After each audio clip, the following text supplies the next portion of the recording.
예, 두 번째 시간입니다. 두 번째 시간은 성경적 세계관 살펴보겠습니다. 기독교 세계관은 이제 마지막 시간에 하겠습니다.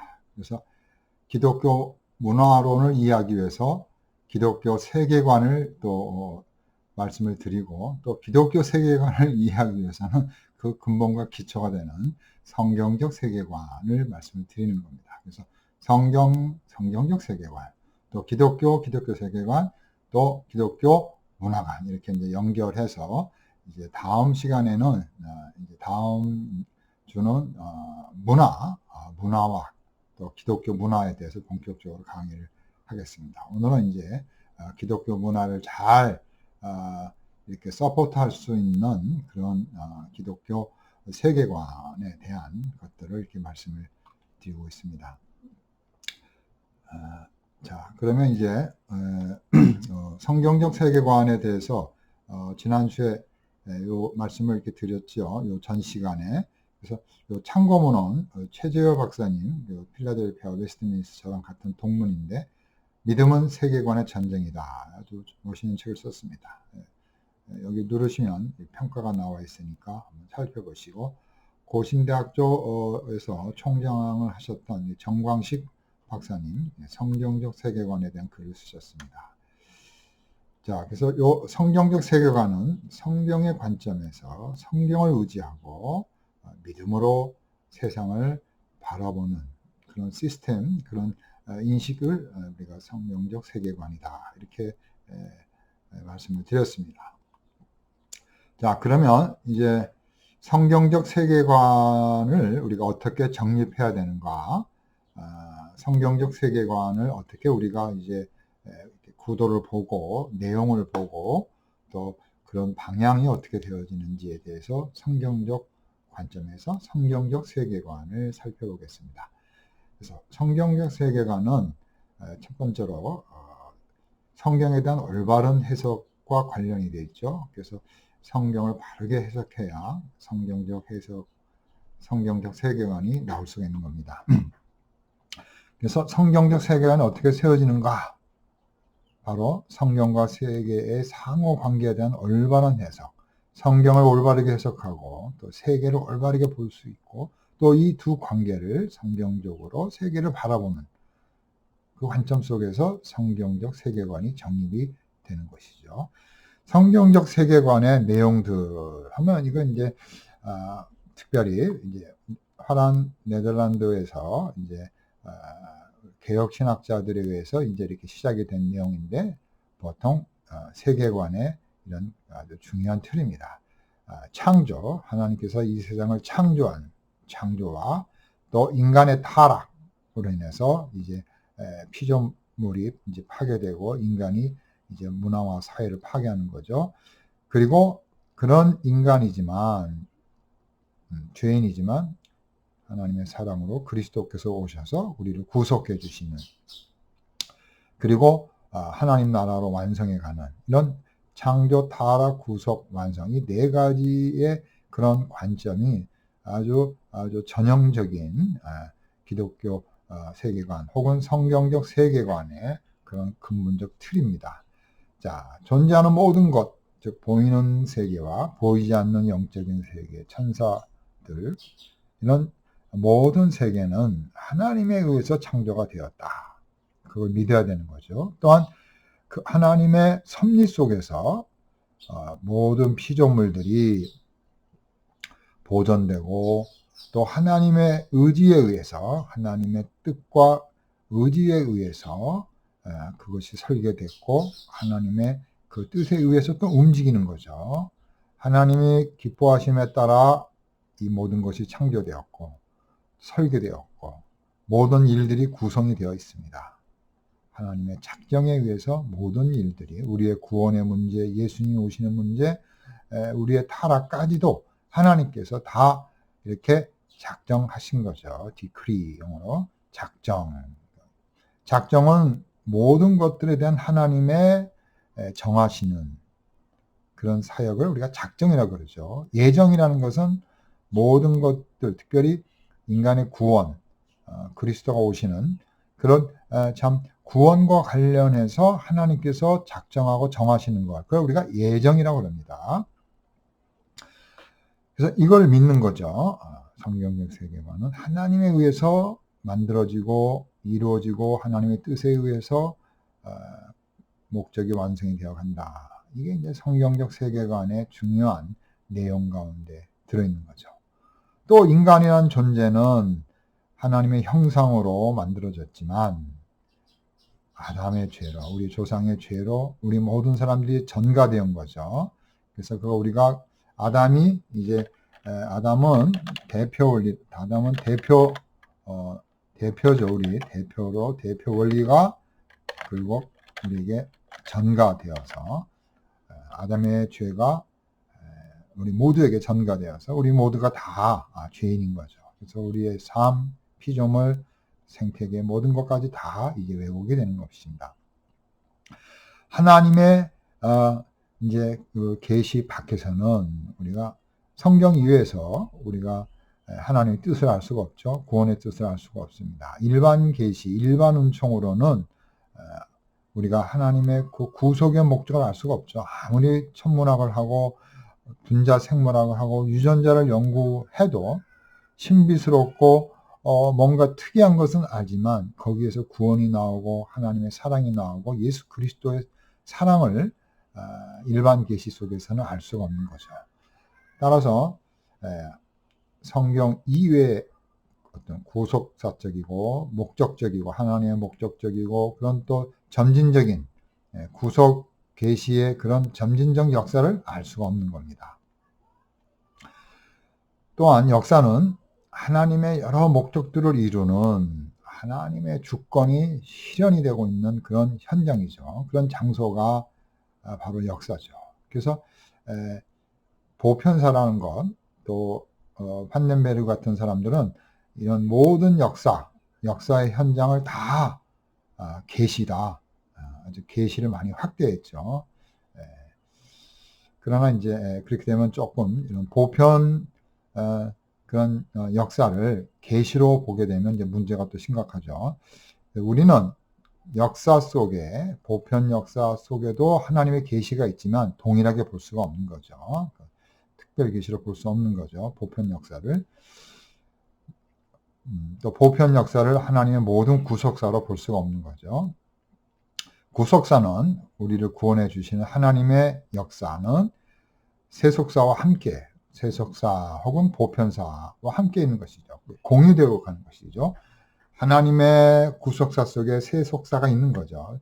세속사 속에 하나님의 구원사가 있다. 그거 틀린 말도 아니지만 그러나 하나님이 세운 모든 우주 세계 역사 속에 세속사도 있는 거죠. 하나님은 역사의 주관자, 역사의 주님이십니다. 시편 103편 19절 보니까 역사는 하나님의 뜻에 의해서 움직인다. 그리스도는 역사의 중심이다. 리차드 크로노라는 사람이 그렇게 그리스도는 리차드 크로노 이 사람이 이렇게 얘기를 했습니다. 크로노 갑자기 생각이 안 나네. 리차드 크로노라는 사람이 있는데 검색을 한번 해볼까요? 봅시다.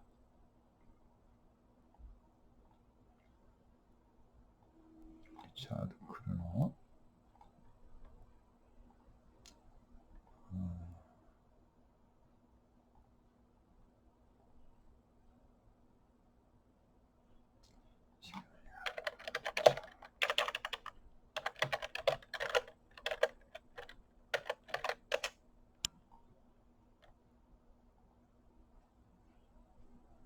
네, 여기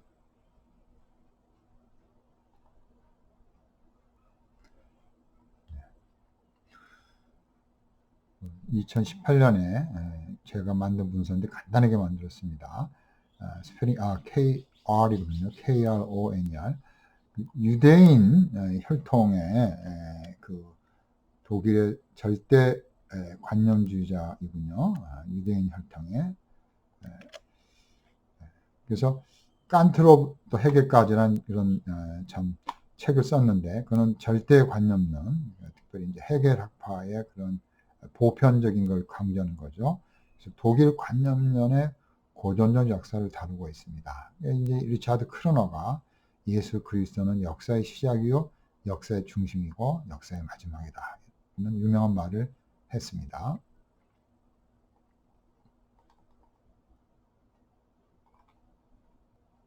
자, 예수 그리스도는 역사의 중심이다, 주인이시다. 그래서 과거의 모든 것이 성취되어질 뿐만 아니라 미래의 모든 것도 결정이 되는 거죠. 그래서 하나님께서 과거에 말씀하신 것들이 예수님 때 성취됐고, 또 예수님이 말씀하신 것들이 또 미래에 또 이제 성취되는 거죠. 재림 때. 새로운 세대는 이미 그리스도의 오심으로 시작이 되었다. 역사의 모든 것은 목표를 향해 움직여가고 있다. 새하늘 새 땅을 향하여 진행되고 있다. 자, 이렇게 역사에 대해서 이렇게 말씀을 드렸습니다. 그래서 이 성경적 세계관이라는 것은 하나님의 창조, 타락, 구속, 구속사의 완성, 이렇게 살펴보았습니다. 자, 그러면 좀 더 자세하게 성경적 세계관의 구성 요소들을 보겠습니다. 이 네 가지. 자, 그러면 첫 번째로 창세기 1장에 보니까 창조가 나오죠. 태초에 하나님이 천지를 창조하셨느니라. 하나님께서 태초에 모든 것을 창조하셨습니다.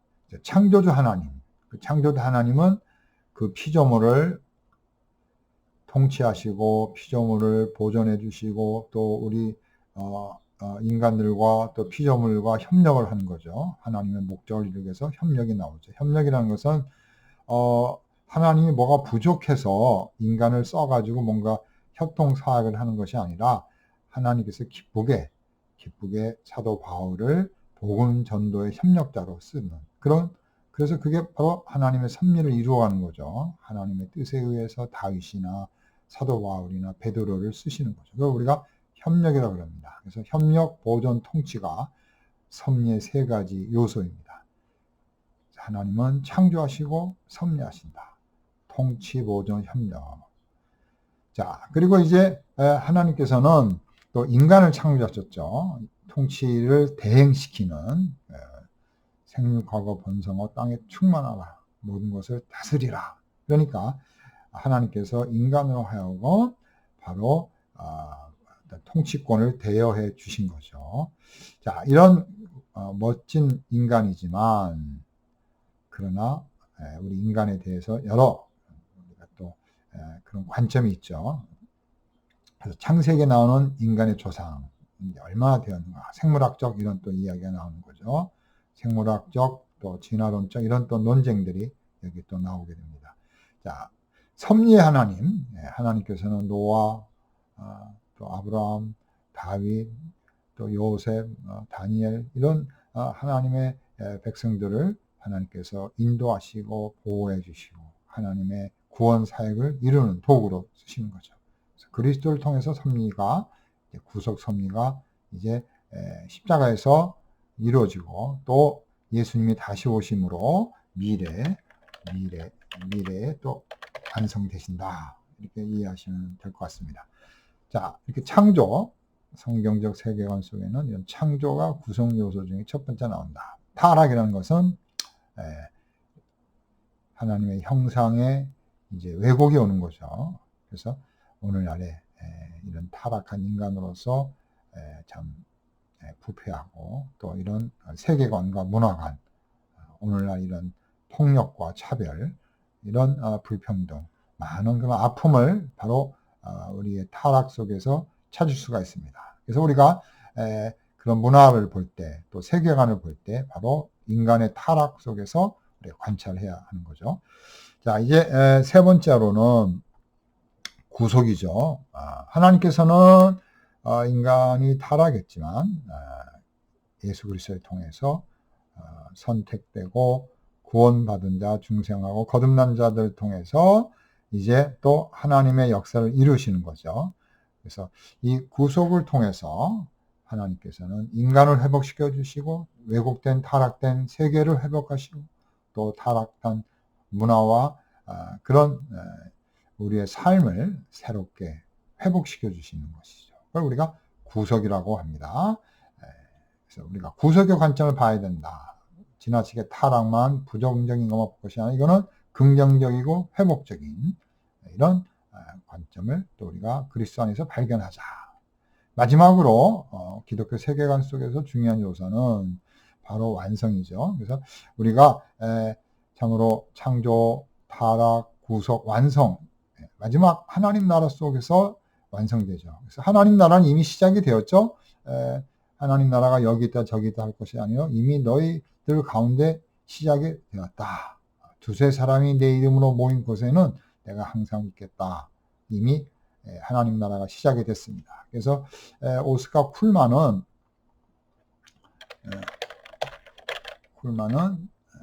하나님 나라가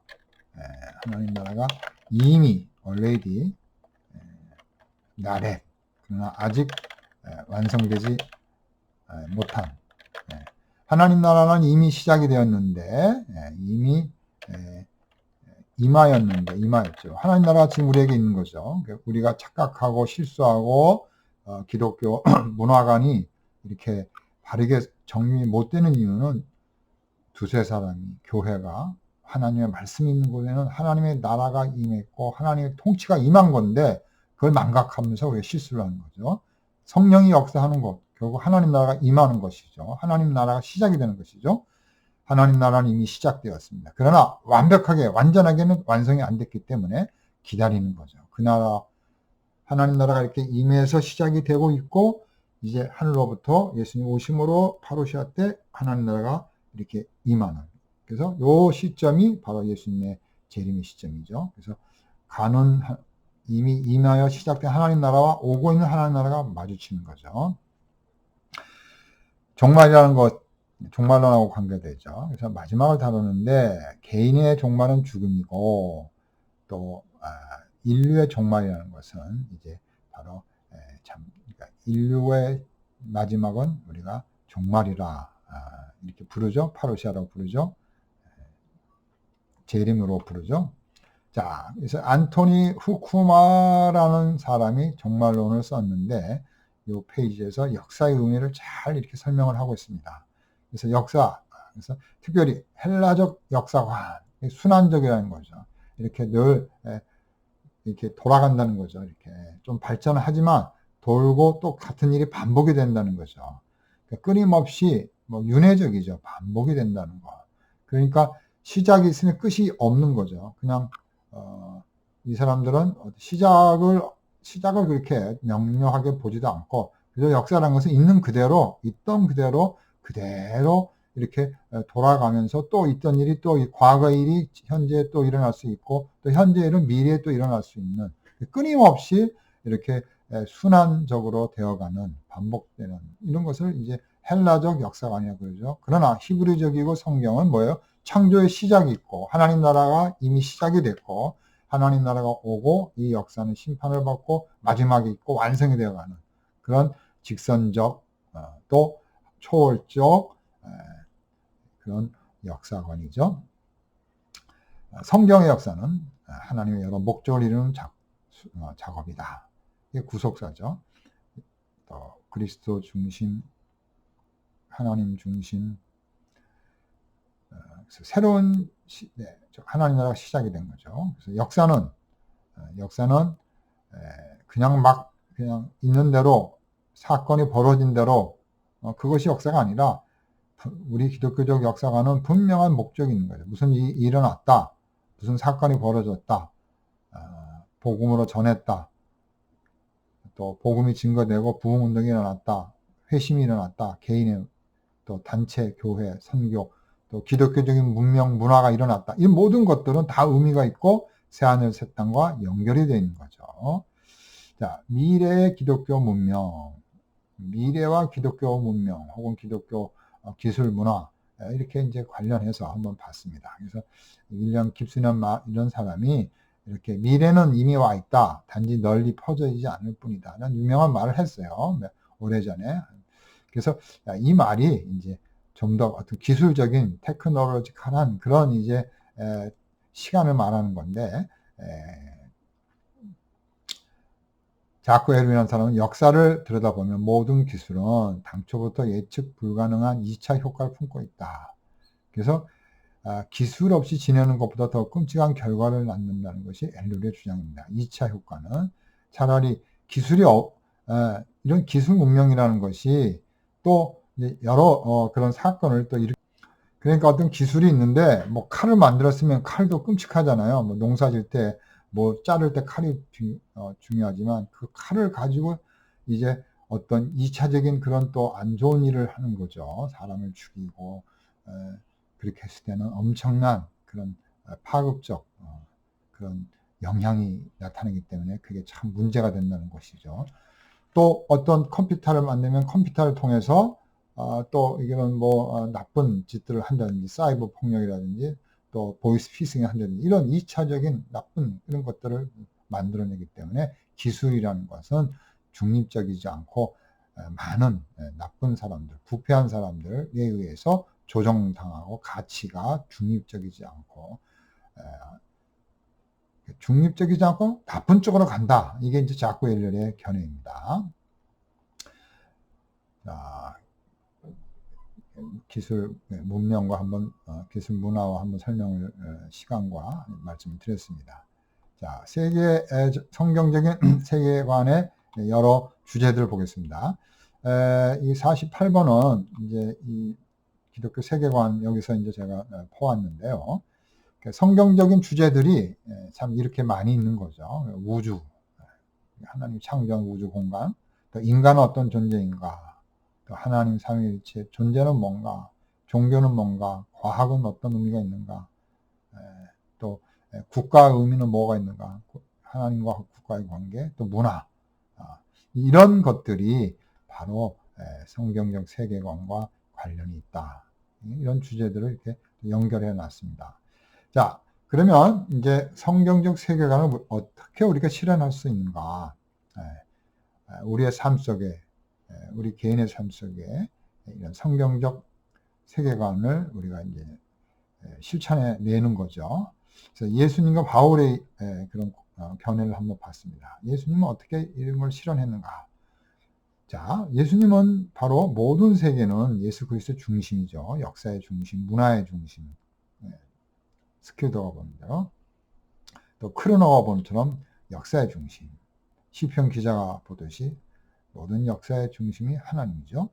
창조와 회복, 구속과 구원, 용서와 평화, 사랑과 소망으로 새롭게 완성하실 하나님 나라를 시작하시고 완성을 위해 다시 오심을 약속하신. 그러니까 우리가 이 성경적 세계관 속에서 예수님의 관점에서 볼 때 바로 예수님의 오심을 우리가 바라보면서 우리가 청지기적이면서도 말씀을 따라서 우리가 이제 이런 창조, 타락, 구속, 완성 이런 관점 속에서 이제 우리가 봐야 된다는 거죠. 그래서 모든 것을 그리스도 중심으로 다시 오실 중심 예수님께서 이렇게 약속하셨죠. 그 예수님의 말씀에 근거해서 우리가 성경적 세계관을 실천해야 합니다. 바울은 어떻게 얘기했는가? 바울은 적극적으로 우리에게 변화를 얘기하죠. 로마서 12장 1절 2절에 맞죠. 우리의 삶의 주인인 예수 그리스도다. 그래서 우리가 복음을 전파하고 또 구원을 이루게 하고 사람들이 변화돼서 도전을 받고 다른 사람에게 도전을 줄 수 있고 세상의 문화를 변화시키는 이런 도구로 사도 바울은 말하고 있습니다. 그래서 우리가 성경적 세계관은 바로 예수님의 관점 속에서 구속과 다시 오실 주님을 바라보면서 또 세상에 있는 문화를 변혁하는 그런 관점 속에서 우리가 이제 성경적 세계관을 실현할 수가 있는 거죠. 자, 성경적 세계관을 우리가 실현하기 위해서 네 가지를 한번 살펴보겠습니다. 첫 번째로 우리의 변화된 삶. 우리가 변화되지 않으면 우리가 기독교 세계관이 있는지 없는지 무엇인지 알 수가 없습니다. 예수 그리스도를 믿고 중생하고 걷는 사람이 삶이 똑같다. 그러면 이 사람은 기독교 세계관에 있지 않는 거죠. 기독교 세계관을 받아들인 사람이 진정한 크리스천이라고 니콜라스 월터스 토프가 말했죠. 그리스도의 세계관, 성경적인 세계관을 받아들이는 자가 진정한 그리스도인이다. 우리가 변화가 있어야 되는 거죠. 그래서 특별히 빅터 프랭클이란 이 상담학에서 이분 이야기를 많이 하죠. 유대인이지만 포로 수용소에서 살아남은 분이죠. 포로 수용소에서 실망하지 아니하고 끝까지 희망을 갖고 자기의 임무를 성실히 해가지고 이제 참 유대인들이 미군에 의해서 독일이 패망할 때 살아남은 사람이거든요. 그래서 이제 심리학자가 된 분인데 의사이면서 자 이렇게 그런 어떤 자유가 있다고 주장했습니다. 자극과 반응 사이에 선택할 수 있는 자유가 있다. 우리가 누가 이렇게 얘기하면 그거를 잘 이렇게 반응할 수 있다는 거예요. 그런 자유가 있다는 거예요. 자, 그래서 빅터 프랭클에 대해서 이제 설명 여러분들이 한번 읽어보시고요. 찾아보시고요. 하물며 우리 안에 성령님이 계시기 때문에 우리의 삶 속에 참된 진리와 자유를 주셨습니다. 그래서 우리가 그 자유와 진리를 가지고 참된 자유를 가지고 세상을 변화시켜야 되는 거죠. 그래서 문화의 변혁자 리차드 니버, 예수 그리스도는 문화의 변혁자. 우리도 그렇게 변형을 하자. 예수 그리스도는 문화의 열쇠다. 스킬더. 그래서 우리도 예수 그리스도의 중심의 문화를 이룩하자. 또 그리스도의 삶을 우리가 따라야 되죠. 자, 그 다음에 이제 두 번째로는 아브라함 카이퍼는 모든 영역에서 예수 그리스도가 주인이 되게 해야 되죠. 이게 이제 우리의 삶 속에 그리스도가 주인이 되도록 변화가 일어나야 돼요. 직장에서 또 학교에서 교회에서 어떤 스포츠에서 다 모든 영역이 예수 그리스도가 주인이다. 하나님이 주인이기 때문에 우리는 종이다. 섬겨야 된다. 하나님의 통치가 있어야 된다. 이게 이제 기독교 세계관이죠. 아브라함 카이퍼의 영역 주권에서 우리가 기독교 세계관을 말씀을 드렸고요. 두 번째로는 이제 우리가 그런 성경적 세계관을 이루기 위해서는 말씀에 대한 올바른 해석과 그 삶을 적용을 해야 되는 거죠. 청지기적인 삶 살아야 되는 거죠. 또 성령의 인도하심을 우리가 받아야 되는 겁니다. 성령의 인도하심을 받아야 됩니다. 그래서 우리가 성경적인 그런 리더를 훈련시켜야 되는 거죠. 비전 있는 그런 우리 다음 세대를 훈련시키도록 우리가 그게 필요한 겁니다. 네 번째로 성경적 세계관을 만들기 위해서는 역사에 대한 올바른 이해를 갖고 훈련을 시켜야 돼요. 이런 잘못된 종말론, 잘못된 세계관, 무속신앙, 그런 어떤 행복주의, 그런 쾌락주의, 이런 잘못된 세계관, 잘못된 극단적 또 종말론, 무종말론이 아니, 무종말론도 지상에서 행복을 추구하지만 에피큐로스 같이, 그러나 극단적 종말론도 이게 또 이단들이 주장하는 문제가 되는 거죠. 자, 그래서 결론적으로 성경적 세계관을 통해서 우리가 다시 한번 하나님의 관점에서 믿음으로 성경을 통해서 이 세상을 바라볼 수 있는 그런 관점을 갖고 이해하고 그 관점을 키우고 그런 세계관을 우리가 만들어낼 수 있는 그런 우리가 돼야 되겠죠. 그래서 우리가 그런 주체적인 주도적인 그런 기독교 세계관의 도구가 되자. 그러기 위해서는 좀 더 많은 공부와 훈련, 또 우리가 그런 어떤 참 연구를 통해서 자아를 실현하는 하나님께 영광이 되는 그런 삶을 우리가 살아야 올바른 기독교 세계관, 또 성경적 세계관을 이룰 수 있다. 이렇게 말씀드렸습니다. 자, 이번 시간에는 성경적 세계관을 말씀드렸습니다. 또 기독교 세계관하고 이렇게 겹치는 부분이 있어서 성경적 세계관, 또 기독교 세계관 이렇게 좀 왔다 갔다 했지만 이제 성경적 세계관의 근거에서 이제 기독교 세계관을 이제 또 우리가 만들어야 되기 때문에 이제 다음 시간에 기독교 세계관에 대해서 이제 또 말씀을 드리겠습니다.